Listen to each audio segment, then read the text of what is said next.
Hey, podcast friends. Do you need to elevate your spirit, feel lighter, feel happier, feel looser, clear your trauma, clear your stuck past life energy, clear your karma? Do you want to forward your spiritual progress? Do you want to deepen your spiritual path? Do you want to deepen your connection to the divine source of the creation of all that is? Then maybe you should join us in Massachusetts, April 16th to the 19th. I'll be leading a 4-day Christ Light healing retreat. The Christ Light has nothing to do inherently with religion or Christianity. It's just a very powerful light that is known as the Christ Light that brings through, honestly, the most profound healing light I've yet experienced on earth. Jesus the Christ, was a human man around whom a religion was formed because the light he was bringing forth was so strong. So for 4 days, April 16th to the 19th, I'm gonna transmit Christ light right on at ya to heal all your stuff. So join us.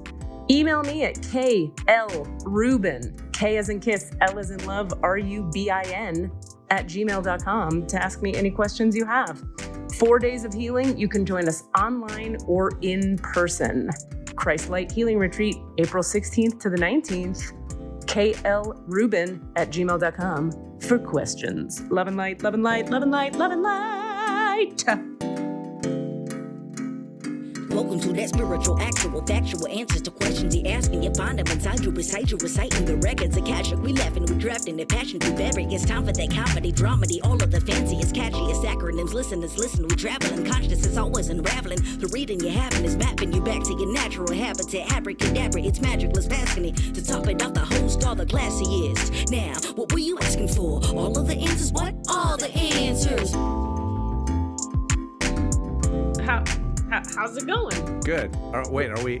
Yeah. Are we here? Are we? Yeah. Are we all arrived? Yeah. We have begun. Wait. Yeah. Did I start recording? Is my question. I'm recording on my thing. Yes. I'll record your thing. Yeah, you will. I'm a bad lady. I feel like I have like 3 topics I want to bring up today before we bring on our guest, and one of them can be the thing you were just pressing me to talk about. One is, I feel like we identified in a conversation earlier that by some definitions, this is our 50th episode. Oh my God. 50th. You're right. I forgot again. 50. We are 50. We're at our semi-centennial. Okay. If you didn't, where would you have guessed we were at numbers wise? Had you not known? I just said like 37. I just said like 30.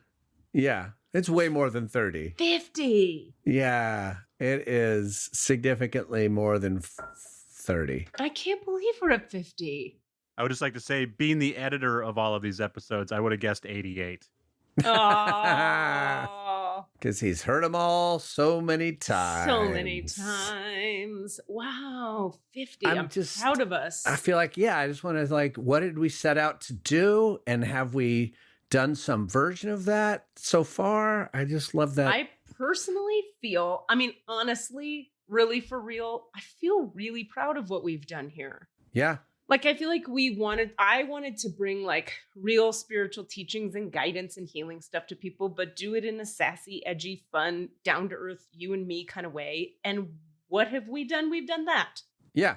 I've had some, me, and I'm always trying to adhere to some kind of structure, which is just whatever. That's my hang up. Like in the very first episode, we asked the records, what's this thing for? And the message we got at that time was, it's to demonstrate to people the non-duality of spirituality and creativity, that they are not separate things, that they are one and the same.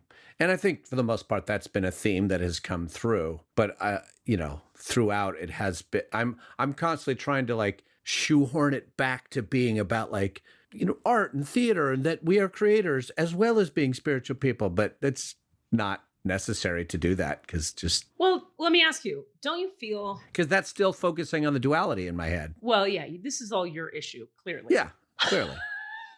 But just for the sake of discussing it, for people who might relate to this issue in their head, would you agree, and you could say no, but would you agree that having guests on who are working in the creative fields and talking about their creative exploits and a reading, like a psychic reading or a Akashic Records reading into that conversation, that we are literally marrying creativity and spirit in a way. Absolutely. And also, half of our guests have been, I would say, would fit that description, at least half. Yeah. But I hear what you're saying too, because, you know, there's a way that we're not like, I don't know, we're not doing movie reviews or something. We're not like, last week in my rehearsal, we blah. Well, I mean, we picked the weirdest time to dive into that, like to get into the concept of like group creative force in a time when we can't do group creativity as much. So, well, you know what else too? I love this topic today with our guest today, because I feel like I don't know, you got us our amazing guest today. I'm very excited. I don't know her personally, but I do know that like oftentimes she's sort of a cannabis expert. And oftentimes people in the cannabis world are pretty damn creativity centered. You know what I mean? And like, whereas you could argue that a lot of times like people of the more angelic, Akashic kind of dimensionalities are creative people, but maybe not as like, creativity is my thing. So today we kind of have a guest who falls into that. And who is also a writer / screenwriter / you know. And I actually know her from when we went to school at the same school in Kansas City, Missouri. She was an undergrad and I was a grad student getting my master's degree in acting 100 years ago. Wait a minute. You went to acting grad school in... How do you not know this, Katie Rubin? In Kansas? Kansas? No, in Missouri. In Missouri? Kansas City, Missouri. Yeah. UMKC. I don't know that. That's funny that we never knew this. I'm stunned. I don't know what to do with myself. I know you're from Albuquerque and you did some schooling. Nope. I'm just going to laugh at all your misfires. They're close. You're Not from Albuquerque. A place and you went to a school and there was a time when you did improv in Albuquerque. Right. I'm from Los Alamos, New Mexico. Okay. That's where I grew up. I was born in Oakland, but I grew up in Los Alamos, which is 2 hours away from Albuquerque. But there was a period of my life where I moved back to New Mexico as an adult, was living in Santa Fe and doing improv in Albuquerque and theater. So that's where all that comes in. Was that a creative noise? Totally. Does that sound like a demon or like I'm pooping and it feels really good? Both true. Okay. Well, so I honestly do not think I knew you went to grad school in Missouri. I guess I never told you that. Yeah, that's where I got my MFA. I'm a motherfucking artist. Got my MFA at UMKC in 1994. That was a long time ago. You and I got our MFAs in, I would argue, equally random locations. Yeah. Where'd you get yours? Davis, California, Davis. Like Cowtown. What am I doing? Everybody goes, isn't that the veterinarian school? And I go, yeah. Isn't that an Aggie school? Yeah, it is. Yeah.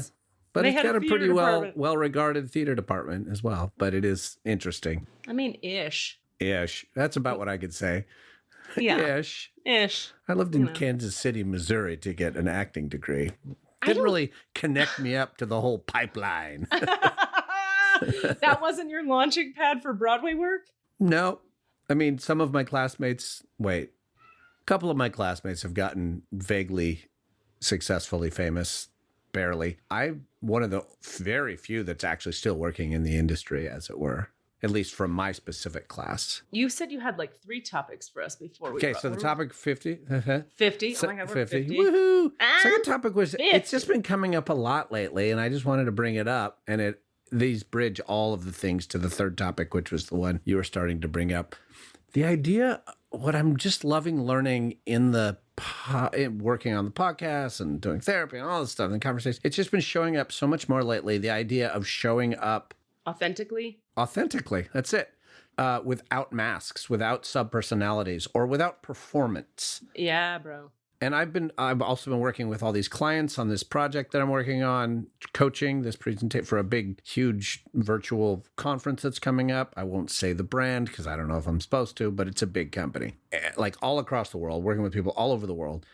And I'm realizing that, at least the drum that I'm beating constantly in these, very high level, like, you're going to be presenting at the biggest thing ever, and here's how you're going to do it. And I'm always telling them, I kind of don't care what the facts are. I kind of don't care what your data is. I care about you showing up in this presentation. You know, how do you feel about it? What is your opinion about it? That's all the only thing that actually anybody watching kind of cares about. You might think they care about the data, but they don't. You could send them a PDF with the data. So, and just, okay, I'm just talking a lot today. And then the final thing that bridges to is this other thing. This Cassidy is dating now in COVID, which means has not had physical connection yet, because we both have our own communities that we bubble represent and are protecting and are slowly merging those things, but it's exciting. You're saying that you're slowly merging your bubbles? Is that what you're saying? Our bubbles are gonna merge. Okay, great. Like just collision style. Pow, a lot of jizz, a lot of bubble jizz. And there's a number of people like I haven't shared this with yet. Like my parents will probably listen to this and be like, oh, that's cool. Why didn't you tell us this was happening? I'm like, it's fine. You don't need to know. You'll find out on the podcast. But we met because of this podcast. Oh my God. So I got to tell you the meet cute, and then Please. We'll fucking move on. The meet cute. I must know. You know what's happening? Can I just say, what's happening is you're me today and I'm you. I'm interjecting sort of annoying, sassy comments about you trying to be deep. I love it, Katie. I'm in such a good mood today. Oh, good. Yeah. It's because you're almost getting laid. It is on the horizon. I can see it. No, there's a whole process of like, we're going to do like a decontamination, several days of like self-isolation with a test in the middle. And then we're going to go away somewhere together for our first like fully. I mean, we've gone on plenty of walks and hikes and talks, but it's always been with masks and a certain amount of like caution and respect. So you met this person because? I met this person because of all the answers. So here's the story. This amazing woman, I'm not going to tell you her name. Okay. Let's call her Larry. Oh, I wanted it to be a name of my relative. Oh, right. Oh, it's probably going to be Andrea? Denise. No. I like Denise. Go Denise. It's terrible. Denise. All right. It sounds like she works at like a truck stop restaurant. Right. So not at all. But so Denise, there's this woman, Denise, who is a fan of the podcast. Oh my God. Loves the podcast. Thank you, Denise. Thank you, Denise. But Denise comes to the podcast actually through one of our guests, your producer of your events, spiritual event producer. Yvonne is in a meditation class or something with Denise. Mentions to Denise, you'd like this Katie Rubin lady. You should check out her stuff. Denise goes and like, I like this Katie Rubin lady. Starts following some of your stuff. Then starts listening to the podcast. Digs it. Listens to tons of it. And goes, this dude is fucking cool. This emotionally intelligent, warm-hearted, open book of a guy. I like him. I cannot stand how awesome this is. Develops a full-on just crush on me, not knowing me, hasn't even seen my face except for maybe in the sort of breezy picture logo that we have by the amazing Rob Dario, and then happens to find out through her husband. So we're in this open relationship poly world, just so we know that. Her husband goes, hey, I think our mutual friend, listen, knows this guy, Cassidy. Here's my name on the podcast. Just goes, who knows a Cassidy? I wonder if it's the same guy. Was like her super bestie friend, who I also happen to know, mentions it. So goes, oh yeah, that's Cassidy on that podcast. I know him. Yeah. I don't know what to do. I don't know what to do with this information. I did just say one person's name without their permission, but whatever. It's just another person. Fuck her. Not really. We love you. Yeah, she's great. And then finally, through some machinations, sure, have her reach out. Whatever, that sounds cool. She reaches out, we connect, we start hanging out. She's amazing. She's awesome. She's an artist, a visual artist, and a great, cool ass person. And like, I just love it. And so that's happening. And it's because of the podcast.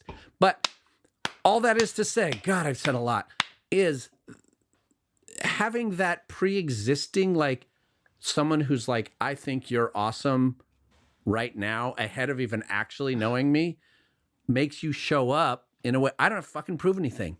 I'm not trying to impress this person. Yeah. And guess what? That means I get to show up As yourself. just as me, which, let's tell everybody in the fucking world, is a much more impressive space to come from. Oh my God. Yeah.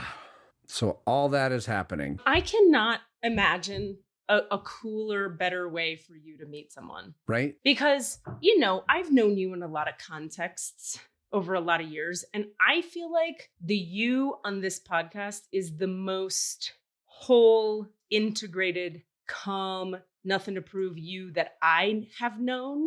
I mean, I always love you. I love everything about you. You could prove all day if you want. I still love you. I just, what we get to do here and the way that you and I talk and the people we have on and the bringing spirit into it, I just see you not trying so hard to do anything for, you know what I'm saying? I do. And that's exactly it. That's the beauty of the whole thing, is that like not having to, and then that allows also in the conversation, like she and I are having, her now having to like get into that space, because if she's coming at it from this other direction, I can't speak for her. I don't know if this is her experience, but I can imagine having the experience of like, oh, I see this person, like we jokingly, she was like, yeah, you're like this celebrity. I'm like, it would be weird were I a celebrity, that this happened this way. Yeah, that would be weird. Not really a celebrity, but thank you. Anyway. Would that be weird? I mean, okay, if I were, if someone was like, Dax Shepard, will you go out with me? He'd be like, no, thank you. If Dax Shepard were single. You would be contacting him just like that, wouldn't you? 100%. 100%. 1 million bazillion. No, but I'm saying if he were single and people were listening to the podcast and a hot lady who is awesome contacts him and goes, do you want to have coffee? As long as she's not a creeper and annoying in the way she contacts him, I don't think there's anything wrong with that. Yeah. Don't you think? I don't think there's anything wrong with it, but I can imagine it being like, I can imagine hearing from it. Like also we had an intermediary, someone who like could vouch for each other. So that helped. That was all it needed. But point being, like, I hope she's not having the experience, and I don't think she is. We've talked about this a little bit, of like, that I also want her to show up as herself and not try to impress me. I just have to say this because I can't help it. We're having a cannabis expert on today, and it's 4:20 right now. I'm looking at my clock. Oh, it is 4:20 your time. Yes, it is. 4:20. Yes. That's when we're recording. Mountain Time 4:20. I was looking at the date going, no, it's the Ides of March, which is what it actually is. Whatever. Dude, I'm so excited for you, and I hope we get to hear the unfolding saga continue. I'll let you know. Sega Genesis continue. I'm enjoying it. It's lovely to have someone really like me for me in a way that is different, in a way that I don't have to impress. And I want to just like put it out there to the world that for the most part, unless you're just a total crazy asshole, like, God damn it. I know it sounds trite, but being yourself is fucking magic. This is such a 3 talking to an 8. I feel like I'm like, yeah, bro, that's what we've all been saying forever. And the 3 is like, I learned this incredible thing. Girl, a Gemini 3 to boot. For real. Like, you want to talk about masks? Aren't you like a triple Gemini too? I am. Oh, I am sun. Moon. I think I'm sun and I'm sun, moon, and Mercury, and my rising is Virgo, I think. Okay, fuck.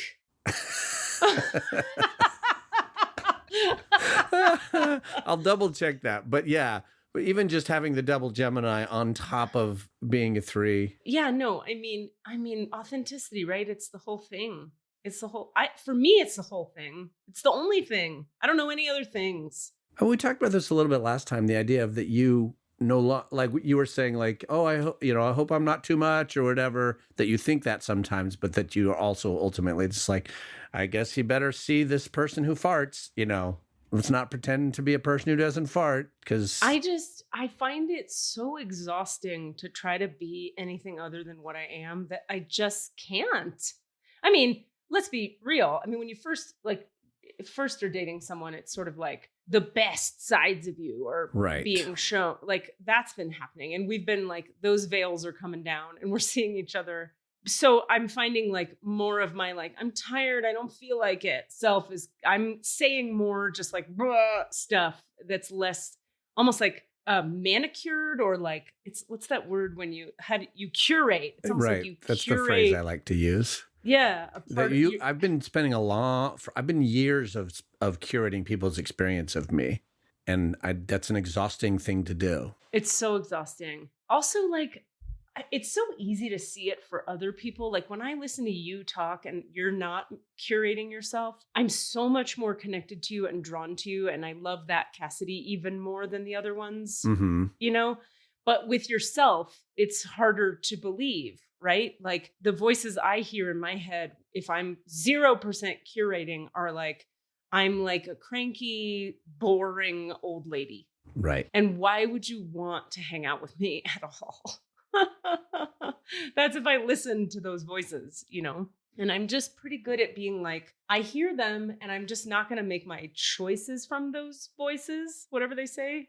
Ooh, I think you just came up with a new, like, rule number 37. Don't make choices from your voices. Dude, that's some shit right there. That's the business. I love when a catchphrase just organically, I guess that's how catchphrases are, right? It's not a catchphrase if you like had to try to create it. I feel like that's exactly what branding people literally do all day. It's like, how about voices don't make good choices? Nope, that's not it. Yeah. Voices and choices, a bad match. Nope, that's not it. Voices aren't the place from which you should make choices. That's a catchy one, Katie. I think you nailed it. Like, I felt like the rhythm, it was very like polyrhythmic, it was like a horse tripping on its own feet. not galloping, just stumbling And falling. Like that. Yeah. Yeah. So yeah. It's easy to be like, authenticity is the way, only do that. And then life happens. But I guess I would also say that life is such a weird, relational dynamics are so weird. There are certain ways that, like, you know, how do I say it? Like, I had a friend who said, well, a lot of marriage is a performance. And I remember thinking, ooh, I don't want to be in your marriage, bro. But there's a way that there's like a little bit of truth in that. Like you want to like, okay, I'll give you an example and then we'll bring our guest on. I stayed over at the new man friend's house last night. So his name is Newman. We're going to call him Newman. Newman. I thought we were calling him man friend. We are. Manfred. Newman. Manfred is a name. Oh, interesting. Manfred like Newman. I think it's his name. Newman. Just as his name. Newman. Manfred Newmanson. Newman Manfredson. That's it. Okay. So Newman and I spent the night together last night, and we were, of course, because there's a pandemic, we were both in respective plastic bubbles the whole time. Uh-huh. Inside his apartment, full bubbles. Just like a hamster balls. Hamster bubbles. And the making out we did is I got naked inside the bubble and pressed my body against the inside of it. Nice. He did the same. And there's a little hole that they built. I'm going to stop this. So anyway. And then you use a condom on that, right? Sure. Yep. Well, his penis has had many COVID tests and it's clean. So that's okay. Let's just say that he has been entered into your bubble. Oh, man. So anyway, I spent the night last night and I've stayed there a bunch now, right? And he goes to work early. And so I'm often like sleeping in and then I get up. And today, for example, I led a class at his house. And when I was leaving, I usually I like to kind of like make his bed and do his dishes. Cause like if we eat breakfast together or like he's hosting, I see it as like he's hosting and I'm like, let me do a nice thing and like do his dishes, you know? But we've been together enough time now that I'm like, I don't have to do this bitch's dishes. I'm not gonna fucking, you do your own goddamn dishes. That's what my head was saying. But then I took the time and I made the bed and I did some of the dishes. I didn't do all of them, but I put them tight. I tidied up.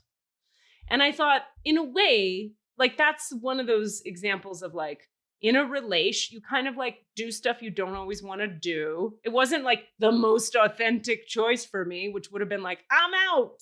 Right. That's the thing where it's like, why do people go to couples therapy and then they teach you tools to relate more clearly and carefully with each other. And is that performance? I don't know. But like, I don't think so if you have a good therapist, because a good therapist should be helping you communicate kindly that which is actually true. Right. So that's not about a performance. We might tamp down certain reactive aspects of ourselves. We might, right, but not so much, tamp them down as just like, save them for their needed time or something. Yeah. So that's the thing. It's like, we're not changing somebody, we are growing. It's the difference between change and grow. Like, I don't need to change you, but I'm happy when you're involved in growth. Yeah. I mean, I have so much to say on this topic, but we do have a guest coming. So perhaps we should let our guest in. All right. We'll put a pin in that. Is she coming? Is she online yet, Des? I'm just checking to see if here she comes. Oh, I'm so excited. There she is. There's her face, but she's not on camera yet or on mic yet. Still waiting for an unmute and a hello face. Are you there, Jaene, Leonard? Nope. Oh, there she is. Hey. This is why we have an editor. Hi, Jaene. Hi. Welcome to the podcast. Nice to see you. Holy crap. Welcome, welcome, welcome. I'm so excited you're here. Is this your bedroom that we're looking at? Yes, this is my studio apartment with my boyfriend. He went down to his car to have a Zoom meeting. Oh, that's so sweet. What? It's okay. We're moving to a bigger place soon, I hope. Like, I'm not even going to. Yes, I am. We are moving to a better place. Call it out. Name it. Claim it, sister. Okay. That's right. I have 60 gazillion questions for you. I'm so happy you're here. First of all, how do you know Cassidy, Jamal Jackson, Malcolm, Jamal, Warner, Brown? Wow. First of all, I didn't know you had all those names. Yep. Since I met Katie Rubin, I do. Awesome. We met in college. I was getting my bachelor's in mass communications with a minor in theater, and he was there getting his MFA in theater. But it's funny because I went back to college, so all the master's people were like my age or a little older, or like they were my peers more than the kids. But and we did a play together where we were love interests. That's right. Was that the relapse? The relapse by Sibberly or something like that. One of those. I was not a very good actor at that time. Cassidy was great. I don't know if I was. We were learning. It was a restoration comedy. There was a lot of flexing of the thighs and legs and unbelievable costumes, man. I love nothing more than a restoration comedy. Nothing more. Farce, over the top, comedy, big, broad, laughing, shoulder pads, bouffant, tits, big skirts. Well, you were the CAD twin, right? You were like the twin who was the Probably. God, I don't even remember. I'm so impressed with you for remembering. I mainly remember Jonathan Uffelman playing the fop and just enjoying. That's all I could. That's all I remember is watching Jonathan Uffelman play the fop. Were you and Bill that were brothers? Oh, maybe. Yeah. All right. For the people listening who are not theater folk, what does help us understand what a fop is? Okay. A fop is a very specific type that was really lifted up in the Restoration era, which is a fop is what nowadays we might call a metrosexual. It's a person, it's the equivalent. It's the current equivalent. It's a person who's very, very engaged with their personal appearance in a way that is very flamboyant and very showy. This is beautiful. Nowadays people might characterize that person as like, oh, he's queer, he's gay, but it's actually not about sexuality necessarily. And in fact, at least in the context that it existed back then, the very flamboyant, very clothes-oriented, very appearance-oriented, that character was actually usually the male character was trying to seduce women as a fop. So you're saying a fop is a European man? Exactly. It's just a European guy. With a merce. But feather in the hat. And there was usually like a really high heel and like they're really concerned with how perfectly shapely their calf was. Right. The calf. I remember the calf was a big deal. They would even like pump their calf in public. Like, look at my calf. Like same way guys would show their pecs now. Yeah. It was all about the calf then. You can tell he was getting the master's and I was undergrad because I didn't get any of that. Very cool. So that's what a fop is. That was all Ted Sweats. Yeah, one of our acting teachers. Wonderful. So you meet in grad school and then cut to here we are now. And you are I only know a few things about you and I'm going to say what I think I know. And then I'd love to hear you tell us a little bit more about what you do from your mouth because you're the one who knows the things about what you do. But I hear that you're big into the cannabis advocacy world. And I would love to know, A, how did you get there? Why? That's A.5. B, what do you do, and what does that look like in terms of cannabis advocacy now?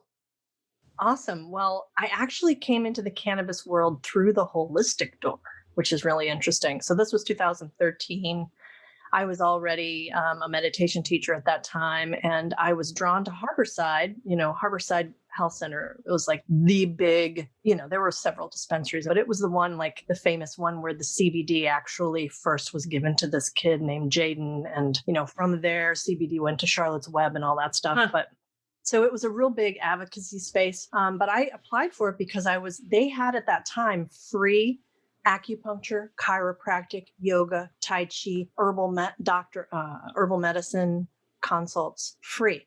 And you didn't have to make a purchase. It was just part of the medical cannabis model, because they could, those were tax they could tax those services or whatever, get a tax break for those services. So anyway, I was drawn that way. And then, so I worked in the front of house, kind of giving tours for a couple years and getting people who were new to cannabis, just kind of orienting them to the world and showing them that everybody's here. That was like the biggest thing for me working at Harborside. And it was amazing for my spiritual practice because I saw everybody every day. Everybody. I mean, people you wouldn't see talking to each other ever on the street, they would be talking to each other in line at the cannabis, in the cannabis dispensary. So it was this really beautiful place with a lot of very, very talented people, but it was also the kind of place that talented people were not going to go anywhere because it very quickly went to a retail model. They lost those services, or they're for pay now, I'm not sure. But, so I met this really wonderful group of people, very talented and really big into healing and advocating for this plant, which is a healing plant, no matter how you slice it, whether you like THC or not, rub it on your body and come talk to me later. But so then I started also teaching meditation there.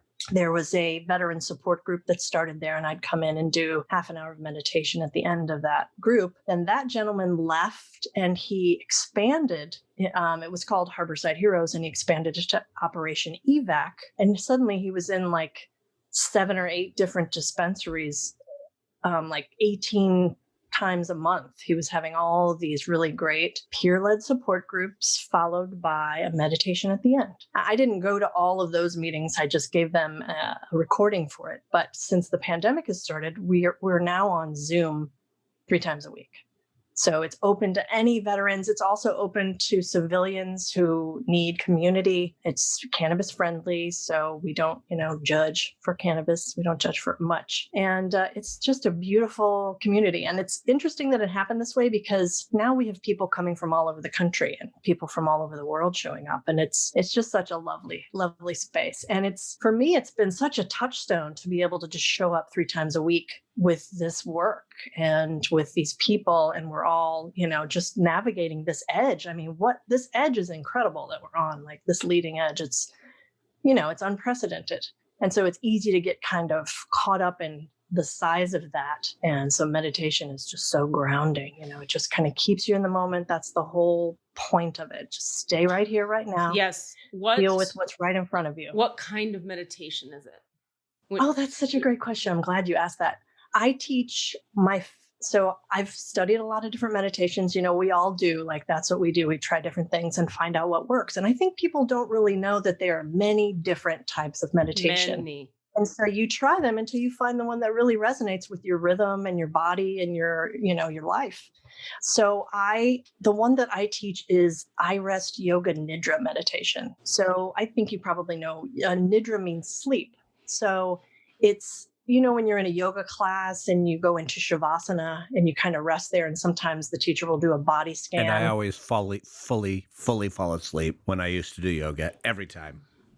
That's okay. I mean, that is allowed, in fact, encouraged. I mean, I'm like, snore, people. Just get the good nap on, because a good Nidra session is like 4 hours of deep, restful sleep. So you do what your body needs. Eventually, like, the whole idea with the practice is eventually you start kind of riding that space, between waking and dreaming. And it's so restorative and it's so nourishing, and you have amazing creative thoughts, and it's just beautiful and it's effortless. So, once you find the one that works for you. Nidra, so is it mantra based? Is it breath based? Is it noticing? It's body sensing. It's a somatic body sensing. It's just a guided meditation through the body. And because this particular type, iRest, it's short for integrative restoration, was created along with Walter Reed Army Hospital to treat soldiers returning from combat. There's no woo-woo language. There's no difficult to understand concepts, because so often if we're doing a meditation or a practice that's too out there, then we have to start thinking about it. This really grounds in the body. And it just, when you do that, so when you bring attention to your body, you're bathing your body in rich oxygenated blood. So you're giving yourself this just delicious bath in nowness, basically, in the present So moment. how is it different from Vipassana then? I've only touched in on Vipassana. That's object-based, right? Do you know that? Do you know? No, as far as I understand, and I might be wrong, but I believe that Vipassana is sensation based and just noticing sensations in the body. I had a friend who was really deep into Vipassana for a long time, and she would talk about, like, if she was anxious on an airplane, she would just drop into noticing sensations and go inside and not, and that was her particular. And I did TM for 1,000 years and a number of other, I know I've tasted so many and had very profound experiences in each, frankly. But anyway, so in terms of what you're doing, the Nidra. So the Nidra, you can lie down. Like, I know in Vipassana, it's really about staying seated. And in Nidra, we say, lie down, put the eye pillow on, put a pillow under the knees, kick back and drink it in, because it feels so good when you come out. And I had that experience with this practice almost immediately. And then I had an experience with this practice where I had this rush of energy, like, what's it called? Adrenaline? No, it's called a Shaktipat is what it's called. It's like a burst of Shakti. Very familiar with Shaktipat. Yeah. Are you? Oh, yeah. It was lovely. And I was like, I'm in. So, I still dabble in different kinds of meditation. I don't think you can do it wrong. Like, I love there's so much free content right now. Like Deepak Chopra on Facebook, he has so much content. It's incredible. And, I'm taking classes with teachers I've never studied before. So it's all out there. And I just, encourage people to really be here now, man. Like, do whatever you can to be here now, because this is all we got. and so how does the cannabis for you connect to the meditation? In other words, you're asking all the good questions. I'm very intelligent. Very intelligent. No. I'm also an energy healer and I've done all this shit, so I know what to ask. I know. I love this podcast. Oh, well, thank you. I'm hooked. I hooked my brother on it. Like, we're just going crazy. Yay. Thank you so much. That's so wonderful. I'm just being cocky for comedy reasons. I hope that's evident. Well, I think you should. So so we're gonna get into it a little bit about cannabis, because I'm an 8 on the Enneagram and I like to challenge people, but also, like, this is, it's just my filter through which reality streams. Yeah, no, please. But because my personal experience with smoking marijuana has ended, it isn't great. It isn't great. And it leads, let me back up. There's so many things I could say here. Number one, I believe that everybody's different and different people need different things. And my path is not the path. My path is the path for me. And I'm not into proselytizing that what I say for me is true for other people. So that is point number one. Point number two is, therefore, I think some people really benefit from all kinds of shit that I do not benefit from. One of those things being cannabis. Like, I cannot hang out. And not only that, but when clients now, and you're going to educate me because there's some stuff I don't know for sure about cannabis. So that's exciting to me. But when clients show up in my healing practice, and side note, I work with 9 people out of 10 on the phone. So I never see them and I never meet them, but I'm energetically inside their being. If you come and I open your Akashic Records and we've never met and I've never seen you, I can tell you within the first 20 seconds of getting into your records how much pot you smoke. Because awesome. Pot smoke, when people smoke a lot of pot, and by the way, people who smoke a lot of pot always tell you, when you say to them, like, so how much weed do you, smoke in a week? And they go, oh, not that much. All of them. It's like drinkers. Yeah. And then they, what do you drink? Oh, a couple drinks. yeah. And then you go, so what is not that much? Like, once a day? They'll be like, yeah, just in the morning and at night and sometimes at lunch. And you're like, Okay, so all day, every day is what you're saying. Is that what you're saying? And they're like, well, I I mean, have a theory about this. okay, I want to hear it. I want to hear it. I'm just going to finish the thought briefly and just by saying that. So I'll see that right away. And then we spend a bunch of minutes clearing that so that I can get to, there's like a fog that is, and I experience it as like a purple sheen that's on people's, it's like a layer between themselves and their experience of themselves. That's fascinating. Okay. And so then I have to sort of break up the purple sheen and then they'll be like, whoa, I'm like here. And I'll go, yeah, you haven't been here because you have a purple sheen between yourself and yourself. And then At least it's not a Charlie. maybe it should be. Then we can start working on healing whatever they've been medicating with their pot smoking, because most people will try to like feel better and it will work for people. They'll feel better because they feel high, but they're not treating the issue at hand. Absolutely. So I've only seen, I mean, even the Beatles. what? Even the Beatles, it was either John Lennon or the other guy, George Harrison, who said, drugs are not the answer. They're just the doorway, sort of. Well, they can be a doorway, and they can be a door that slams shut and locks people in a closet of denial. Agreed. So anyway, I stopped smoking a long, long time ago out of my own, this is just because I needed to, because I was a fucking junkie. And so I stopped. A pot junkie? All the thing. Name a thing. Okay. Wow. No, actually, oh girl, what a ride. Pot, alcohol, mushrooms, ecstasy, all the things. I didn't do all the psychedelic things. Yeah. I didn't do heroin, or I did a bunch of crystal meth. That was fun. Yeah, I think that's fun. Snorted it right in put it on the old lips and the gums. All anyway, right, so hold on, Katie. Today you learned about me that I went to UMKC, and I did not know, you did not know that. Today I learned about you that you've done a shitload of crystal meth, which is the thing I did not know about you. Okay, get this. Not only did I do crystal meth, but I was dating is a really loose term for what I was doing with this gentleman. A guy that I was working with in Palo Alto 100 years ago, who we would do crystal meth and go to the San Jose roller coaster place, like Great America or something. It's in San Jose. And we would fucking do crystal meth and get on roller coasters. That is some crazy shit there. That sounds to me like, I can't even, I'm getting heart palpitations thinking about that. If you were to ask me now, how could we torture you best? Yeah. It would be something like do crystal meth and get on a roller coaster. Something like that. So, point being, I was trying to say that I gave up the weed because it became clear to me that, anyway, I had to stop the weed because all of it had to stop, because all of it was about me separating from myself. And then 20 years later, having a healing practice and all that stuff, I continue to see that particular substance in people's systems as a thing that separates them from themselves. So, end of my time.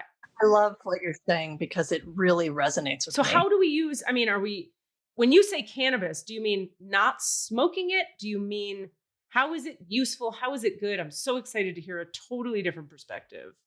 Okay, well, the thing about it is, first of all, you've touched on something that I thought was really right on. And that is, this kind of separation from yourself. So I think that both cannabis and meditation, I teach these microdosing and mindfulness classes for this exact reason, because I feel like both cannabis, THC, when you have just a little bit, and a microdose is 5 milligrams or under.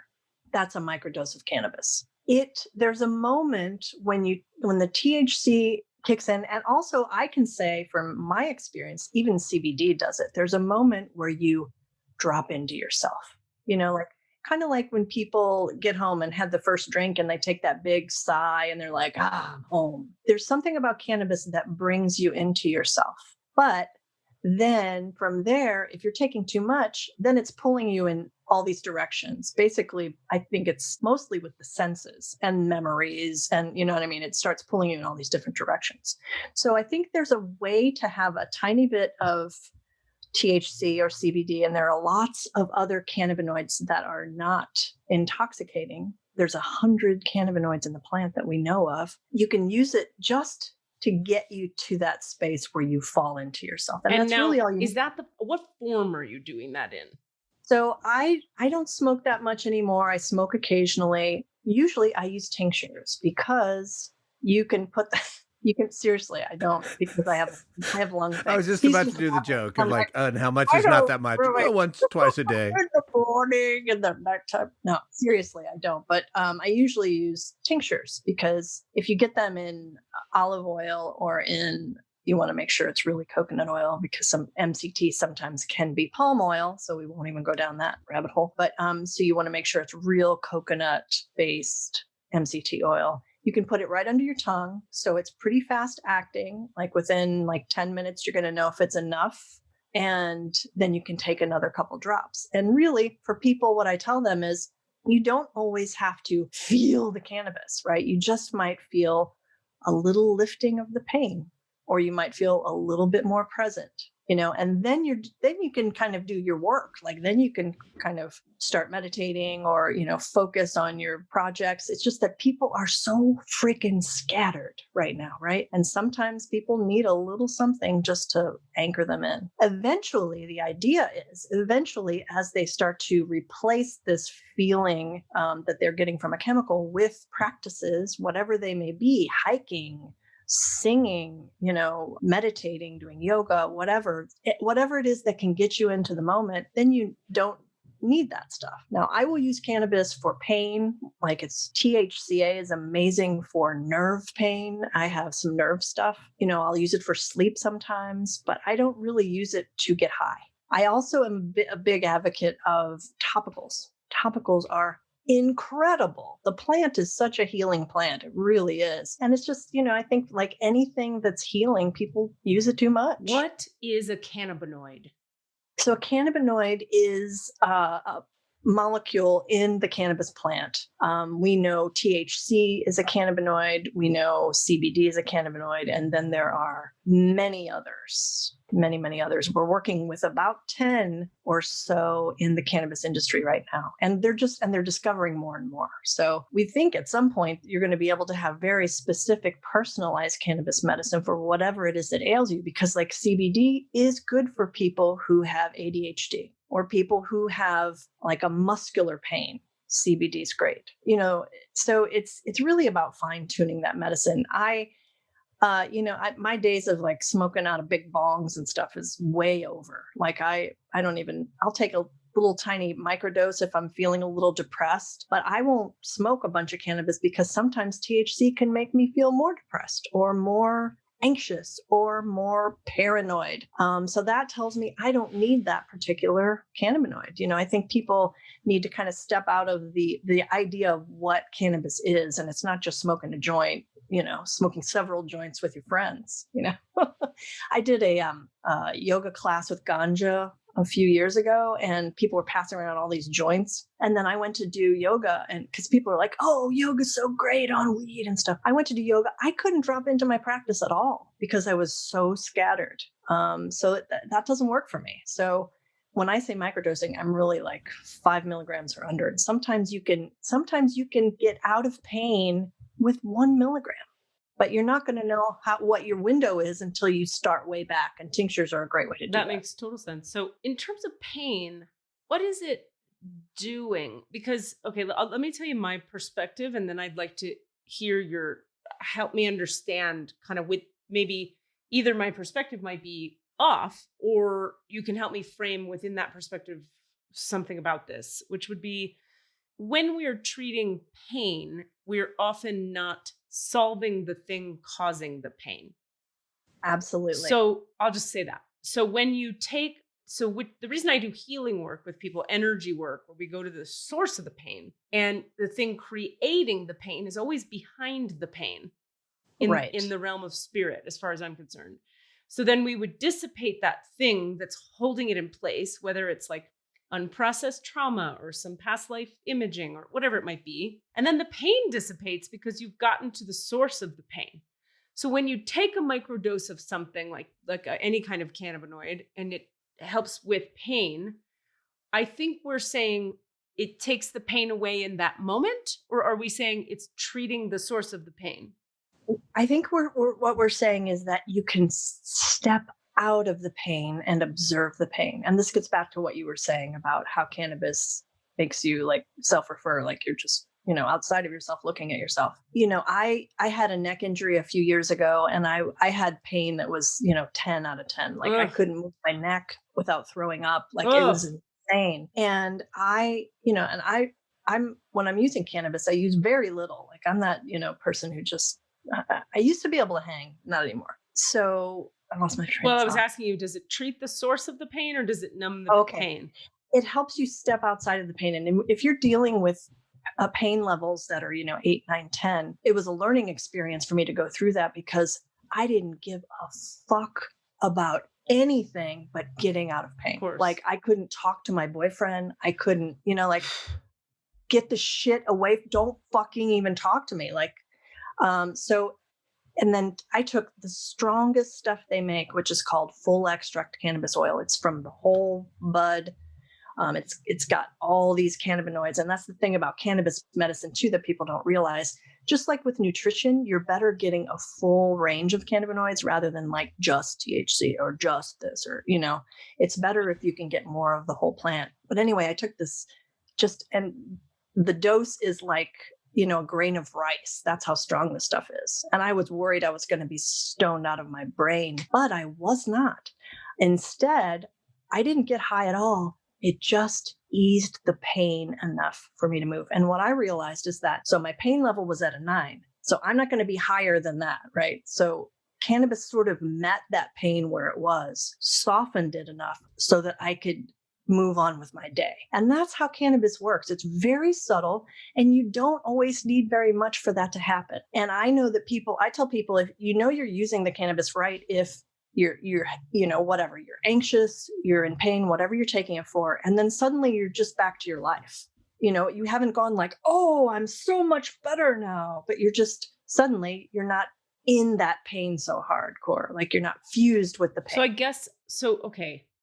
But I agree with you that there's something behind the pain for sure. But I think some people need guidance into that pain and then how to step out of that pain or that idea of themselves or whatever it is. They need to be able to step out of it to observe it and then move on to healing. Do you think that's true or no? You think you should just go right in? Well, I don't know about shoulds. I'm not a should lady, Okay. Well, I'm always open to learning more. Well, I hear you. Me too. That's why this is a really fun. I love this conversation. But so let me see if I'm getting what you're saying. I just want to see if I really, really get it. Almost in the same way, it sounds to me like what you're saying is that almost in the same way that a deep and actual meditation practice will deepen you into yourself and then separate you from that with which you are identifying as self, but that isn't self. Right. Meditation will separate you from that with which you are identifying such that you experience peace. Yeah, even momentarily, like even for just a moment. And I think cannabis does that. And it is short-lived. I think that's short in the cannabis experience, that so moment. That's my thing about it, is that I go, okay, I would never say, by the way, thank Lord baby Jesus, and let me knock on all kinds of wood right now, that I'm not, thank you, universe, thank you, that I'm not currently in so much pain that if I ever was in that much pain, I would call you, probably. I'd be like, what do I do? What do I take? I'll take it now. Because pain like that is serious and you need help. It's real. And you don't really realize how real it is until you feel it. I right? know. Yeah. However, the kinds of trauma I've healed in myself are known in the trauma healing world as the darkest shit you can face and walk through. And having done, oh girl, thank you. I appreciate you. Really, it's really been a ride. My point about that, though, being that what I know is that the only way out of, and trauma creates huge amounts of pain in the body. The only way out of that pain is through it. I had to go directly into it, and what I do is like bring the light of the divine to it, which then breaks it up and integrates the original pain, and then you cry, and then you're better. And you do that over and over and over until there isn't any more trauma. Can you say that once again? How you do that? So okay, there's, I could say it much more detailedly, but I'll say that thing again instead, which is just, there's a trauma. It lives as a stuck energy in the body. I had to, and what I do with my clients is go into that stuck energy place. Ow, it hurts right here. And I'll say to my clients, okay, where does it hurt? And they go, oh, my chest is tight. Okay, where in your chest? Oh, right here. Okay, feel right into the worst part of it, I'll say to them. And then my job is... Do they ever say no? Do they ever say, no, I can't? No. Okay, good. Yeah, because I'm kind of... We're evolving, man. It's really happening. Well, I'm a pushy broad. I like that. Well, what it is I educate people before we start. Like, we're going to go right into the center of your shit. And then, but the thing about it, and the reason they say yes, is the moment you go in there, I'm transmitting so much light at the pain place and the trauma origin point and the holding pattern that by you being present to that pain, the light will meet you there. So the combo of the divine light and your presence just like literally breaks it up and turns it into what it actually is meant to be. Fantastic. So the point being, there has been no, I mean, and I know this only because I tried literally every other thing other than doing that thing to try to heal my stuff, and nothing worked. And so it became a kind of like, I guess I would call it like a truth for me that the only way out is through. You know, in terms of like really stuck energies and big, thick, dense trauma, you're not going to get through that by like medicating it, feeling better, and then I don't even know what. Going about your business. Yeah, right. You could medicate it, feel better, Agreed. Go about your business, and then you're going to have to treat it anyway. So we may as well just freaking treat it. Right. Well, I think probably having someone like you as the, spotter there Right. is probably really amazingly, holding that space for healing. And that was what I think this dovetail for me between, cannabis and meditation is about empowering people to hold a space for healing. People are so afraid. I mean, they're so afraid. Like, I've had people say to me that, I don't want to talk to a therapist because I'm afraid I'll start crying and never stop. I mean, people are carrying around so much junk. And I agree with you. I feel like things are accelerating and that people are going to be more and more open to healing like you're doing, because that sounds incredible. And I can tell you that in meditation, I can feel things breaking up when I'm in meditation. I feel things opening and all this work, meditative work, the work you're doing, it's all about being present with what is and watching it open up. You bring attention to something. That. So beautiful. That. Yeah. So when you bring, that's the essence of it. When you bring presence to a thing, it will clear. And what I know is if you bring presence to it and light, active, powerful light, it just goes faster and is a stronger river into which the thing can dissolve. Right. It's has more staying power. Yeah. And the light holds you, as you're saying. It holds you while you're breaking apart all that density. It may be that you're dealing with people who, it's interesting you say, I think now people are going to blah, blah, blah. I've been doing this work for 15 years and people have always been like, yeah, take me right into it, clear it. And I think that's just because that's I'm going to call in people like that because that's how I am. Right. And they trust you. They trust you with the process. If they are for me, which comes back to the concept I'm really a big proponent of, which is that there is a way forward for everybody. And I am a way forward for some people. And I am not a way forward for other people. And I bet cannabinoids are a way forward for other people and not a way forward for, you know what I mean? There's no way. There's many ways. Well, and also, you're speaking about this earlier, but it really is about seeing yourself, and being with yourself and forgiving yourself. And, people find different ways in, and I'm again, but there is this idea that something leads you down a path. And then from there, you're off and running.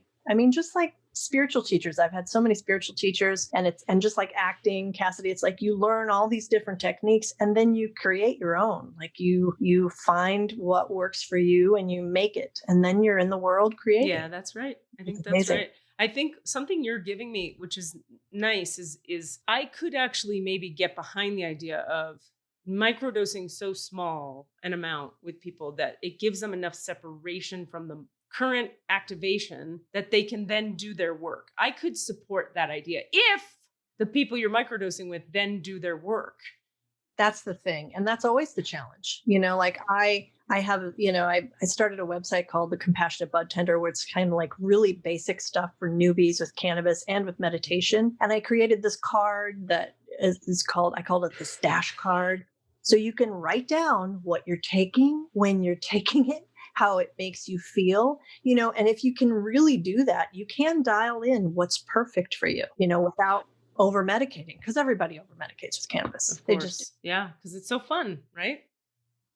Well, when I first started at Harborside, we had 1,000 milligram brownies. They don't make those anymore. But there were people who had severe trauma and in so much pain that was the only thing that would get them to and from and to sleep at night. And at that time, people were coming in, hey, I have these, low dose 25 milligram things. I'm like, let's try those. And they're like, no, we want it higher. We want the THC higher. And I'm like, there's a market for this shit, man.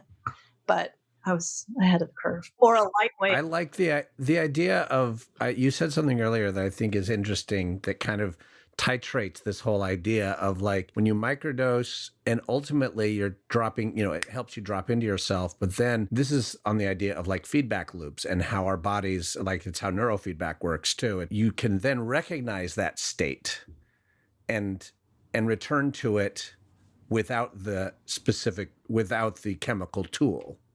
Right. You're teaching your body in the same way that, like, just the other day when for the first time in meditation or in the meditation for the records, I had a visceral experience that now I can return to that as a marker that I can be like, oh, that feeling, and I can tell my body, go to that, or my brain, body, whatever, myself. And so maybe like this idea of like using the tool to either lessen the pain so that you can see clearly for a moment, just to be able to hear Katie say, okay, now we're going to walk in there. If I was in so much pain, I wouldn't even hear Katie talking. So I could, so step back from that. But also like, okay, that space of being in touch with yourself, now let's actually be there yourself and spend some time working through there. And, Katie walks in and says, great, here's some light. I don't know. This is the way of, I don't know. I'm having thoughts and I like them. Yeah, I really like what you're saying too. Absolutely. It is, the brain is really incredible. The neural pathways are ready. That's the thing about IREST, the meditation I teach too. Like we have a 3-part sankalpa or intention at the top. The first is to meditate on your heart's deepest desire, which we just don't do. Like, come on, dream a little. Secondly is setting an intention for the practice, which is pretty standard for most practices. The third is connect with your inner resource. And that's the felt sense of well-being that's always with you. And so sometimes people who have had trauma lose that sense of safety. So we say you can recall a memory in which you felt seen and heard, a sense of connection, belonging, wonder, or presence. And then so you steep yourself in that memory. You look around, feel it, and then eventually you let the details of that memory fall away and steep yourself in that feeling of your inner resource, your well-being. And it's, very nourishing, and it's exactly what you're talking about. So you're, as you do that, the more you do that, the more the body, the brain is like, yeah, we like that feeling, yeah, we like being in that place. And then you're really open to moving through what you need to move through. Absolutely. I was describing to someone recently, I was saying something to a student in one of my classes, something like, right, well, that's when you just let go of that idea. And she was like, how the hell do you let go of that idea? And I was like, oh, right. Okay, let me back up. And then I realized that like I have so much practice going into pain, opening into it and saying yes to it, receiving healing light there. Like in order to open and receive, you have to let go of what you are contracted around. Right. And you have to let go of your idea of it as well. Well, okay, now let's put a pin in that because there's a lot. I have 1,000 things to say about that, which is fun. But just to finish that thought, it's like even for people to open enough to receive some light, there is a letting go in opening. And people are terrified to let go, as you mentioned before, because they know that when they let go, they'll start to feel their pain. And so like they're going to quote unquote cry a lot and never stop, right? That was your words. So what I tell them is you're going to cry more when you open. And then I'm going to flood you with so much light from the divine right now that it's going to move that process forward faster. And there will be a moment where you're done crying about this. But until you're done crying about it, this pain you're experiencing in your leg is going to keep showing up, because the pain is always secondary to the actual thing, which is usually a heart issue or an emotional stuck point, which is why I was saying that put a pin in the idea of let go of your idea about it, because you're correct in that through my lens, I would agree with you when you say folks have to let go of their idea of fill in the blank, whatever. But what I know in addition to that is that what we're really doing in energy work, spiritually based energy work, is healing the heart. And that the heart, one way to frame it is that the heart is the microcosm of the macrocosm of the being. So when we heal the heart on, let's say you have, I don't know, trauma around, so you had some kind of abuse and you closed a part of your heart, soften that part of your heart, open again, cry, fill it in with light, feel better. Suddenly, whatever your mind was doing, whatever machinations you had going on, usually people do perseverating thoughts, thinky, that just stops happening when the heart injury associated with it is healed. Because to me, the mind, whatever the mind is doing is always secondary to what is happening in the heart. And if you heal the heart through spiritual light, your mind just shuts up. I often joke with my current Newman Manfredson, my new man friend, I don't have a mind anymore. Like I'm a smart lady and the machine works in the way that it needs to, but like I'm a empty, vacant bobblehead. I got nothing going on up there that is my own. Nothing. And it's because I've done so much fucking heart work that my mind has nothing to obsess on. Now, I'm a human and I get triggered and it can lock on things, of course. But I mean, my baseline is so quiet and peaceful. I can't believe it on the regular, you know? Hashtag goals. Exactly.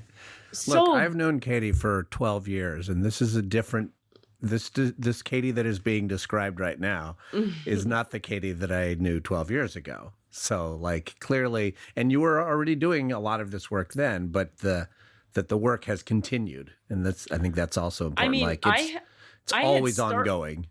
Oh yeah, it's always ongoing. But like at that time, Cass, I hadn't cleared I was just starting to clear the things in my heart then.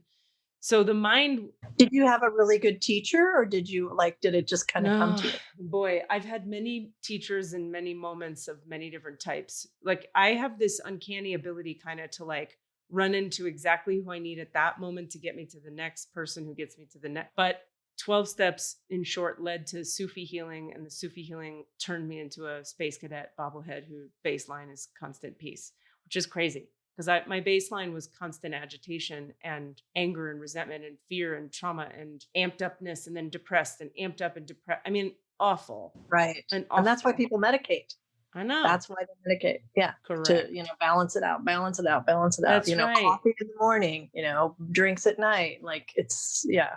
What a wheel. So to me, I had this real knowing that there had to be a way to even out where I didn't need to go up, down all day. I could find, and what I found for myself is that healing the heart through spiritual light is the way to silence all of that, because it doesn't medicate it. It eviscerates it. It's not there anymore. Right. It's heals it. Yeah. Which is great. That's really awesome. What a lovely journey. Lovely. I don't know. It's lovely these days. Well, lovely from this side. Yeah. These days it's pretty lovely, but it wasn't for a long, long time. I'm sure it was hell and hard. I mean, this work is not easy. I've been working with the terms Dharma and Adharma, and thinking about authenticity and am I in my authenticity whenever I say that, and it's really interesting because when you start doing that work, you have these thoughts, the ego is always like playing out these things you're going to say or how you're going to be cute or whatever. And then, I find myself doing that and I'm like, oh, it's just totally not authentic, and it's a lot of work to kind of really look at yourself in the ways that you've had to do that to get to where you are. Like it's true. What does Adharma mean? Adharma is just, inauthenticity. It's so, Dharma's life path or moving, healing. And I think of Dharma as like a whole, not just my healing, but how am I contributing to the healing of the planet and the people on it and the universe and whatever needs healing. And then Adharma is that sort of short-sighted, I'm just going to get mine. I don't care about anybody else. Also, it just doesn't resonate with the whole. There's not a resonance with the whole. And I feel like that's one thing I feel like a lot of people have really seen over the last few years is that, when somebody's being an asshole, like, it's just not cool. That was deep, right? If only it were Very that deep. simple. Well, that goes to what we talk about a lot on the show, is like just the idea of being in alignment and not being in alignment, like being in alignment with your core self and your true values. That's when you're authentic. And that is when you are sort of living in your Dharma, maybe, to mix all the different linguistic patterns together. And when you're out of alignment, you're in a Dharma or Adharma, it sounds like. Right. Yeah. Yeah, I would agree. But we're choosing that constantly. That's the thing, is people forget that you're choosing to have that thought. You're choosing to do that thing. We are choosing everything we do, feel, see, hear, Yeah. What filter are we using with how we see the world? I was in healing class on Sunday, and I had a student. So what happens in the healing class is I open the records for the group, and then we do a group healing that's really kind of big energy, and it moves stuff for people. And then I take questions from individuals on Zoom about like, okay, my shoulder still hurts, or I was throwing up during that, or what's this, or what's that. And one student was saying, I got these really clear images of what to do with my creative career, and I know what the next steps are. And I just wanted to know if that was real. And is there anything I could do to clear what's in the way of me doing the next steps? And what came through in that space for me at that moment with that student was, at this moment, you've cleared everything that's actually in the way of you doing it. You have clarity of vision, and now you have to choose every day to show up for your creative career. If that's the thing you're after, you have to choose it now. And that's often a thing that I feel is important to remind students, is that you can clear everything in the way of something and still not experience it or achieve it, because you didn't get off your ass and choose to have it. You have to choose to go to the gym. God doesn't take you to the gym in your car.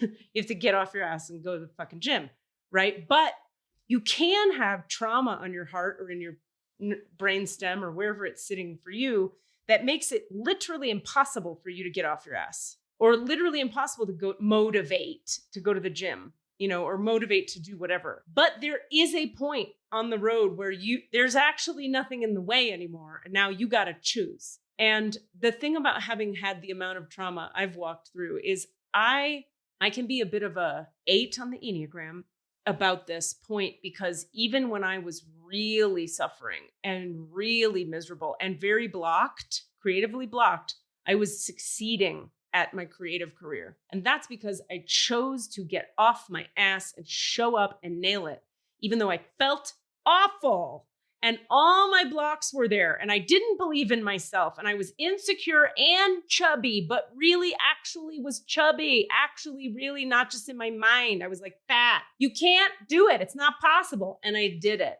because I know how you faked it till you made it. I know how powerful choice is. You can choose in any moment to show up and do well, no matter how much pain you're in. Not the kind of pain you're talking about where if you can't move your neck, that's a different deal. But then I was like, great. I'm a big, strong lady. I can choose. Good for me. But I would like to experience life where I'm not in constant suffering. And I'd like to be able to choose these things from a place of ease and flow rather than like, I'm going to make it happen despite myself. And that was the purpose of the healing work, was to get to where it was like, I'm at ease. Yeah. All right. Well, what I was going to say is, I'm at ease. Now what do I choose? Because once you're at ease, or I find once I've been at ease, what I actually need to choose changes. Like, how bad do you need to do that thing you thought you needed to do so bad now that you're at peace? And sometimes the answer is still pretty bad. I need to do that thing. I'm at peace and I need to learn to play the violin. But other times I'm at peace and it's like, oh, the violin was actually a way that I was sort of subjugating my in my low self-worth, say. I was going to learn that violin and then feel good about myself. And it's like, wait a minute, if you just feel good about yourself, do you care about the violin anymore? And you can only find that out once you experience having peace that isn't dependent on something you did. Cool. I have a question for you kind of along that line. So one thing I've noticed in this past year, there's been a lot of this, well, the energy is crazy, let's face it. I mean, we're going through things we've never gone through before and all that. But there's I've experienced a lot of strong forward motion only to get to something and be like whipped in the other direction. I mean, there have been 3 kind of big things that have happened this year where it's like, this is a very clear path going down this path. And then it just is like, and it's like, okay, now we're going to go, like totally different direction. So what is happening in the cosmos, with the energy on this planet? I think everybody, is in tune with it. I mean, a lot of it, is fear-based, of course, but I feel like there's just some interesting motions that are happening with the universal. Okay. I have a perspective on this, but first I'd like to ask you, are you referring to your own experience? Are those 3 things you Those 3 things are my experience. Okay. Here's how I see what's happening. So okay. The movements that have been happening energetically in the collective, the movements have been from spirit through the collective. When you blow a lot of light through anything, everything that is not the light is flushed up to the surface. Just like we talked about a moment ago where we said, if you have a pain body or a pain stuck energy in your body and you flood it with light, it's going to dissipate. You're going to cry. Remember the crying part. Then it's going to be done. Then you fill in that hole with a bunch of divine light and then you've healed it. What is happening with the collective is a bigger version of that, where the divine is saying, I am moving like a tidal wave through you now, whether you like it or not. And as I do that, every dark bit of unconscious energy is getting flooded to the surface because we're in a big healing moment. So Trump is the pus getting squished out of the boil on the ass of the world. All the KKK, all the looting, all the race stuff. It's the pus getting squished out of the boil of the pain of the world, which is to say, this is the shadow aspects of self that we have been tamping down and going like, we're good, I'm good. I'm going to think positive thoughts on top of this ocean of shit. So the light comes flushing through the collective, which means everybody. And then all the collective shit has to come to the surface. And then the light keeps flushing and washes it away. So how that tends to show up for people who maybe like yourself, who you've done your work, you're on a path, you're aware of some stuff, you have a practice, is that it's a smaller version of, there are a lot of people right now whose entire lives have fallen apart and they're really collapsed and really not okay. And that's because they haven't yet been really looking at themselves and really doing the stuff. So everything has to collapse and die because the light has flushed up everything in them that wasn't actually of the light or in alignment. So I would frame it like, for you, you got pushed in a direction to be shown like that's not the direction. And for you, I guess I'm hearing you say that you tend to be someone who has to go down a path to realize, oh, that's not the path. Ultimately, there is a place where you can arrive at where you're like, oh, I hear psychically or I feel intuitively that that's not the path. And then you don't go down that route. But before that stage is the stage of like, go ahead, try this. And then you try it and you go, oh, no. Psych. And this is a hard one to say because it can sound like I'm saying you're unconscious of yourself and there's stuff you don't know. And once you know stuff, it can sound a little, I don't know, cocky or something. But I really know all the way through me that every place in you that has a good idea that isn't coming from source is going to be flushed up and out, whether that's in this lifetime or not. And for a lot of people, it will not be this lifetime. We're just in a moment where there's a big flush happening for everybody. So people are getting to face the truths that are revealed as a result of that to whatever degree they're willing and able to choose it.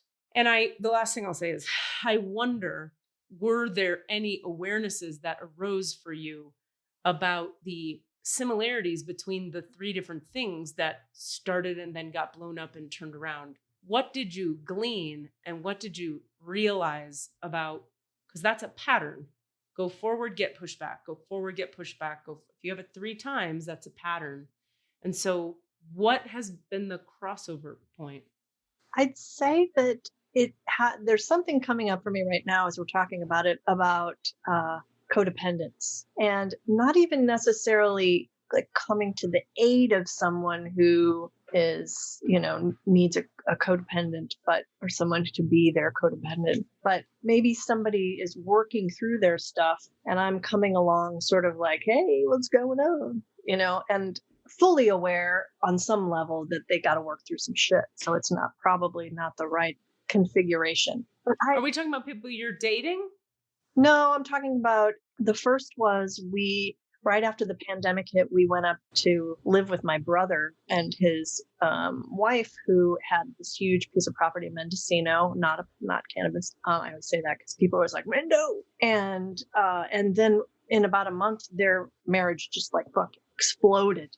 We were like living in a house on the property. We had come to Oakland 3 times to get all of our stuff. So we were like pretty ensconced up there. And then all of a sudden it was like, poof, like, okay, back to Oakland. And it was like, we came back to a totally changed Oakland. It was crazy. And then there was another thing where a woman, I was friends with a woman and I was helping out with her cat and kind of showing up just out of love for this cat and was thinking about taking this cat. And then this other woman came along and was like, totally did not get my vibe at all. Just thought I was like there for no reason and, controlling, like all these weird things started coming out of her. I'm like, dude, I'm just here to love this cat. Like, so it was just kind of moving in that direction and getting there and saying, oh, fuck, these people really need to work on their shit kind of thing, just like dip. But the initial pull, so strong and so, I guess it's just strong. I'm thinking about it now, it doesn't necessarily feel that solid, but at the time it just feels really strong and solid as I'm moving in that direction. Mm-hmm. Was there any impulse to save your brother, the people involved, save the cat, fix your brother, save your brother? When I feel into it, I don't think there was an impulse to save, but there was an impulse to reflect, like hold that kind of reflection and be like, okay, just kind of assuming that people are doing their work when they're not really doing the work. Oh, okay. And that's something that comes up for me a lot, actually, now that I'm thinking about it, is that, I just assume people are just trying to be the best people they can be in their lives. And no, some people are just projecting. They're just constantly projecting. It's crazy. Oh, yeah, totally. So maybe it was each of these things was a reflection to you about how much work you've actually done and what you can't take for granted in others. Well, and also probably also pointing to the work that I still need to do because I didn't see that very clearly. You know what I mean? What work would that be? I don't know. That's a good question. I don't know if it's more contemplation into a move before I make it. Well, that's probably exactly it, because it definitely for the first one, it was like, pandemic, oh, head for the hills. We didn't really think it through that much, but it was a huge freaking piece of property. And it never even occurred to us that people would just like, they can't even be on a huge piece of property together. It's sort of mind-boggling. What was the third example? I'm trying to remember now, and I can't remember what the third example was. Can't. Well, so it was in between those two things, but it's not coming back to me. Sounds like you said it. Sounds like you found just now you said it. Like, oh, wading through, in the human design language would be like wade through the emotional wave about it. A lot of times, like the human design language would be you get a big yes on something, and then a few days later you get a big no on it. And then somewhere a few days after that, it evens out into like leaning gently in one direction or the other. Yeah, it's probably this. And that's what's called riding the emotional wave. So that's only relevant for certain designs, but you may have the design that makes that be a necessity. In other words, feeling into the reality, also like maybe seeing the truth as opposed to seeing what you'd like to see. Yeah, maybe. Right. Something Thank like you. that. If we do want to get into the records, we probably should push on, but we can also just not. It's okay. I'd love to hear your story. Well, it's a story about a being, an otherworldly being that showed up in New York when I was there. I'm interested. So do you have questions for the records and or some healing you'd like to do, or would you like to tell this story? Well, I've never done the records before, so I don't really know what kind of questions I should be asking, but you've heard the podcast.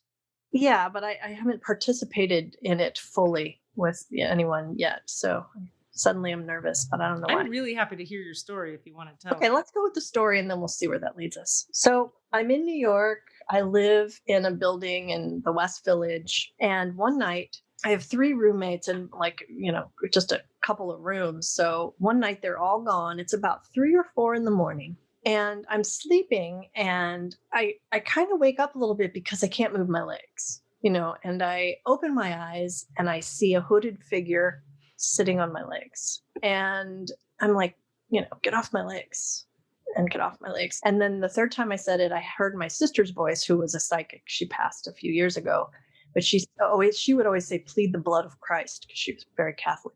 And so I said, in Jesus' name, get off my legs. And the thing, I was on a loft. The thing floated up off my legs and then moved to the middle of the room and kind of disappeared. But it was weird as it didn't exactly disappear, because for days I could kind of see the outline of it still on the wall. And it's funny because I told my brother about it later, and he listens to a lot of Coast to Coast and stuff. And he said, did it look at you? And I said, no. He said, good, because they have red eyes. He said it was a shadow person, which I was like, oh my God, I'm so glad it didn't look at me. But anyway, my sense of it in the moment was that it wasn't from this plane. I sensed that it was a traveler.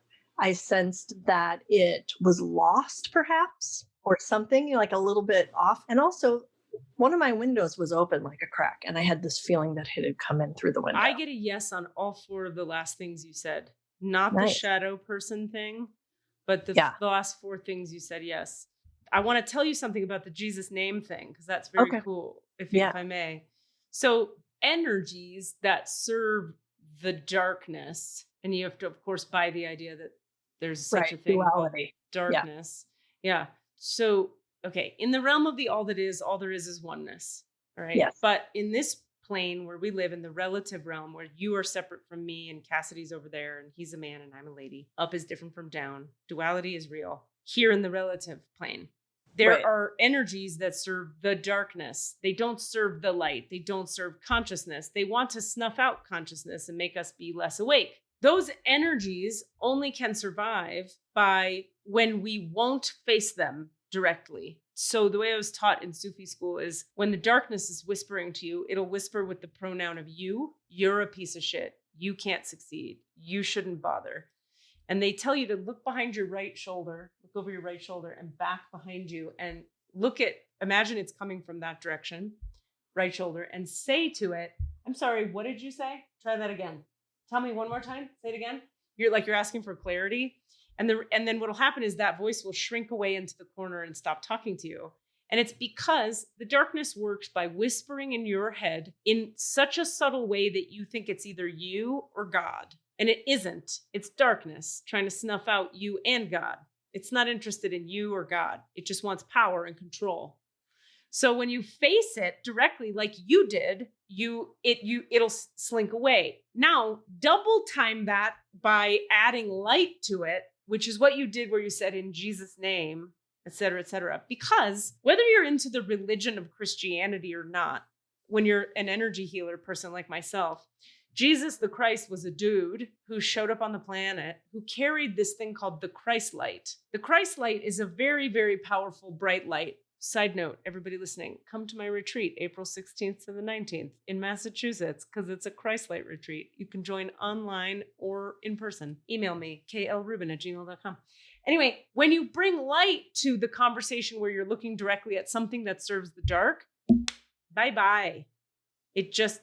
And we always think, because we've been trained by horror movies to believe this, that if it's a dark, hooded, scary guy, it's stronger than you. And it's not. It's just a dark, hooded, scary guy who's scary because we've been trained to believe he's scary. But if you look him directly in the face and go, I need you to go ahead and leave now. In Jesus' name, amen. It goes like, oh shit, I gotta go. That's not all that powerful when you think about it. Yeah. All you need is to say in Jesus' name, amen. You could also, by the way, say in the light of every star being, in the light of God, in the light of any spiritual path where the light matters, in the name of the light, you could do that too, and it would work. Nice. It's just that people Awesome. know Jesus pretty well because we're very Christian in this culture and Catholic. Anyway, so I'm so happy you had that experience because you got to see your own power in the face of something like that. Fantastic. Yeah, it was really cool. Thank you for enlightening me on that. God, my pleasure. Awesome. Thank you for Was that a sharing play that on story. words, Jaene Leonard? You are a writer after all. Well, What kind of stuff do you write? so I'm currently in a screenwriting program through Maharishi University, which is a transcendental meditation-based program, a consciousness-based program. Meditate and create. It's the David Lynch MFA. So David Lynch is a big meditator. You know Wait, that, right? David Lynch actually has an MFA program? Yes, through Maharishi University, the DLMFA, man. That's what I'm getting. I'm in my last semester Of screenwriting. of screenwriting and a consciousness-based program. And what is your screenplay about? I'm writing a supernatural thriller, as a matter of fact. Yes, you are. It's awesome. It's really, really interesting. It's about trees, and it's just kind of shifted, which is interesting because I was basing it loosely on an experience that I had in San Francisco where I overheard a violent crime. I didn't see it. I just heard it. And then I came out of it with just incredible nerve pain on the side of my head for weeks. I called in all my healers. And so I just actually brought it out of that specific incident into more of the main character, the protagonist is just kind of tuning into something, a darkness in that space that happened many, many years ago. And she's just, getting that sort of download instead of specifically experiencing it. But wow. What was the violent crime you heard? I heard a woman being attacked. I was in Telegraph Hill, and it was the middle of the day, and I was waiting for an audition and had my computer in my car. I found this little dead end that had some parking, and I was all like, such a beautiful day. I had the windows open, and I hear this, first I heard this noise, and I'm like, what the hell is that? And I hear this screaming, like somebody has just seen like a snake or a spider, that kind of shrieking, kind of like, ah. And I'm like, somebody watching a movie? There was a dead end behind me. Which I found out later is an old quarry. That's part of my story. And then there were short buildings on either side of me, and I couldn't tell where the sound was coming from. And then the woman started screaming, call the police, call the police. And I heard a man's voice, or, someone else's voice with a deep voice. And I heard punching and slapping, and then I heard nothing. Like there was no whimpering, and I called the cops. I was fucking terrified, like fight, flight, freeze. I froze. I was in the car like, the fuck? I didn't know what to do. Called the cops, and then I walked around the corner just to kind of get out of that kind of space right there and waited for the cops. They came, went down the street, and then I was like, oh, thank God they're there. And then they left. And I was like, what the hell? So I called them back, and then some other guys came, and I showed them. They got back there into the space and couldn't find anything. Like it was just one of those things. It was just like, I've heard it, and I don't know if anybody else heard it or what, but it's like, wow. And the after effect of that, in my body was pretty tremendous. Like, I always forget, and I remind people that, you may think you're over something that you've gone through, but the body takes like weeks or months to really start feeling it, and it's been quite a journey. There's a great book you might like called The Body Keeps the Score. I have that book, actually. There you go. I got it for the meditation that I do with the vets. So yeah. And there's another one that you may be familiar with too. I don't want to misquote it. I think it's over here. Let me see. It's called Trauma. Oh, here we go. Waking the Tiger, Healing Trauma. And it's story after story about, there were these, I'm not sure what the term is for the kind of doctors they were, but they were working with animals in the forest. And they saw how animals shake trauma out of their body. Exactly. Yeah. Right. Yeah. We don't have that mechanism. Yeah. Right. I think of myself as the thing that makes the shaking happen with the right. light. And then they cry, and then they go take a nap or whatever. Yeah. Yeah. So like there's story after story in this book of like an owl got shot and they find this owl.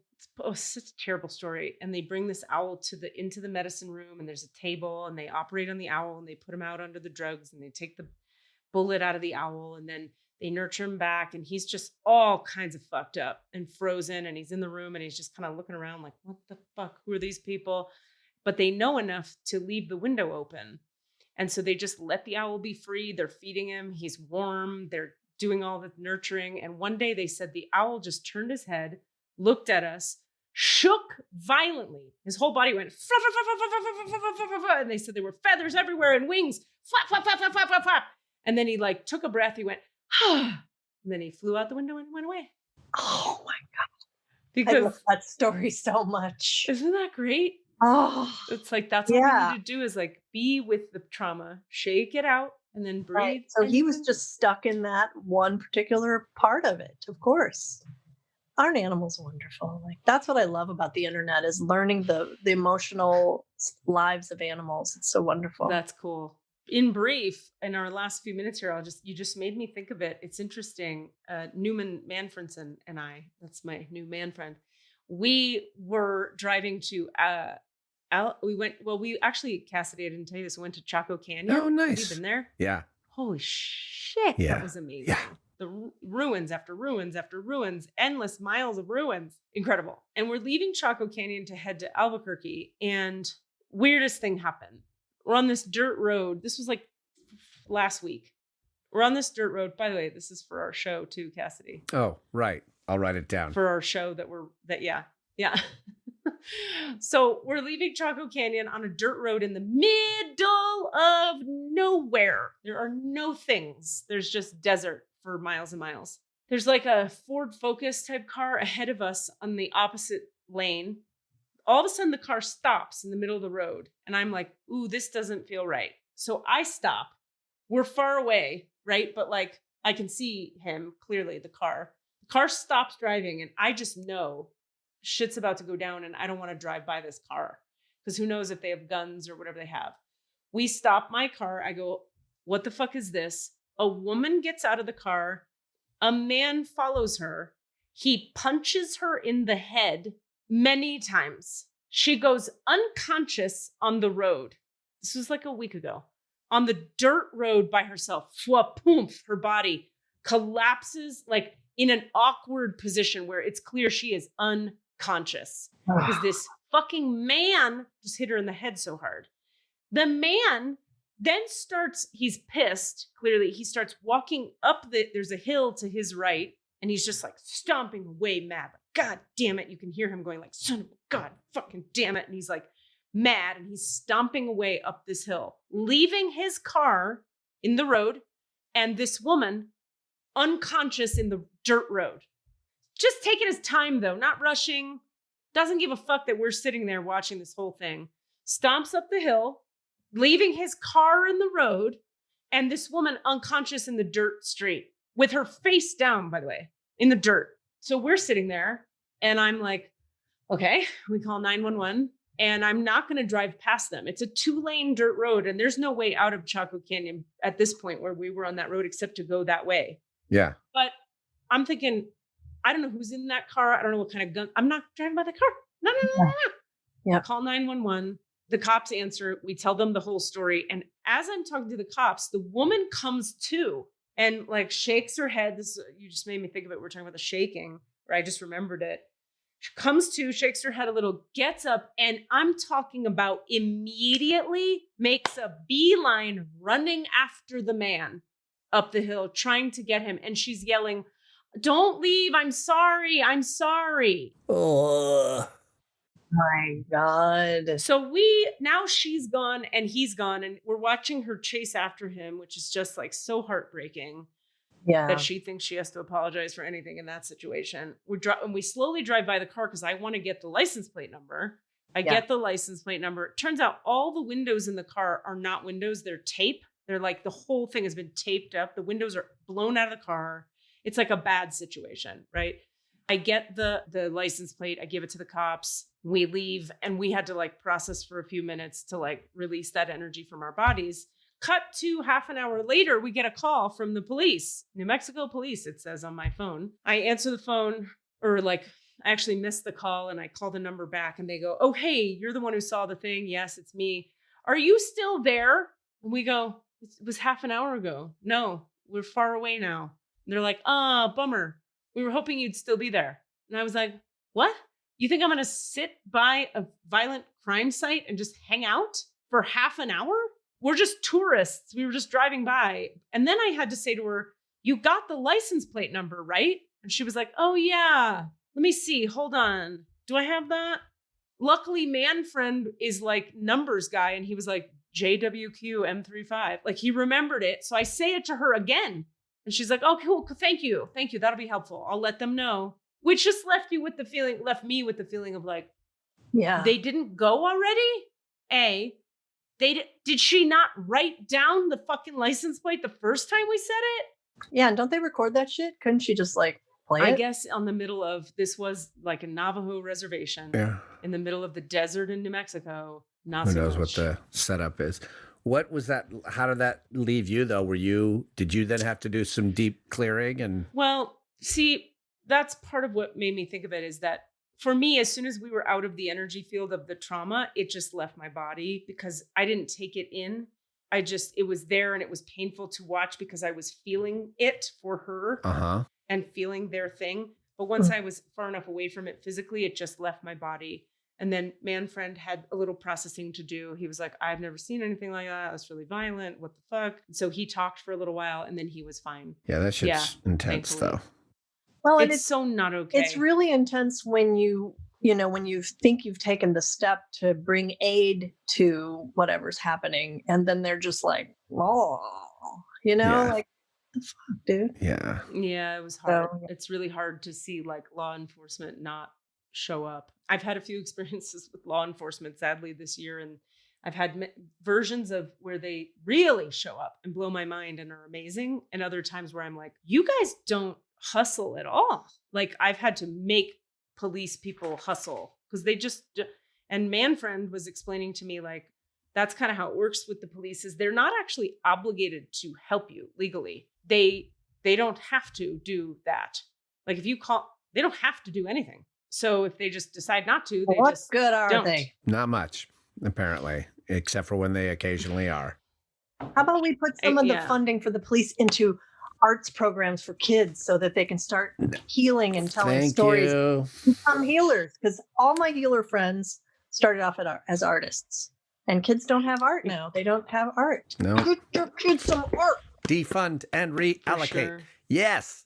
Yes. I mean, Jane, I wish we'd had time to get into your records, but you were fucking know. awesome. This has been so great. Your awesome conversation. this is a delight. It's been really wonderful. I really appreciate the opportunity, and I'm looking forward to following both of your work and the podcast and all that. Yeah. And some other time, if you want to come back on, we'll go right into your records. Maybe when we have like an episode where we do a couple people's things, we'll have you on. That's not a terrible idea. That's a fun idea. We'll keep you on the follow-up list.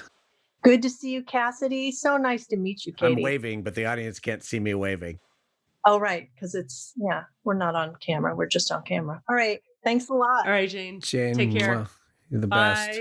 Yay. That was great. My favorite part about the whole thing was when she would have kind of pot smoky moments and be like, what was I saying?